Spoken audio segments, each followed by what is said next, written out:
بسم اللہ الرحمن الرحیم۔ السلام علیکم۔ حج یا عمرے کی ادائیگی سے قاصر شخص کیا کرے؟ سوال: ایک بہت معمر شخص نے عمرے کا احرام باندھا اور جب وہ بیت اللہ میں پہنچا تو عمرہ ادا کرنے سے عاجز و قاصر ہو گیا تو وہ کیا کرے؟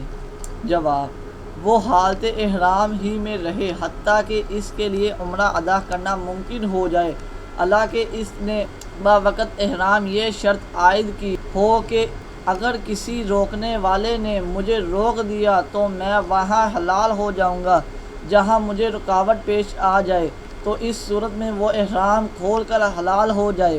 اس پر عمرہ یا طواف وداع وغیرہ کوئی چیز بھی واجب نہ ہوگی، اور اگر اس نے ایسی شرط عائد نہ کی ہو اور اس کمزوری و ناتوانی کے ازالے کی بھی امید نہ ہو تو وہ احرام کھول کر حلال ہو جائے، اور اگر استطاعت ہو تو ایک جانور بطور فدیہ ذبح کر دے، کیونکہ ارشاد باری تعالیٰ ہے ترجمہ: اور اللہ کی خوشنودی کے لیے حج اور عمرے کو پورا کرو، اور اگر راستے میں روک لیے جاؤ تو جیسی قربانی میسر ہو کر دو، اور جب تک قربانی اپنے مقام پر نہ پہنچ جائے سر نہ منڈواؤ۔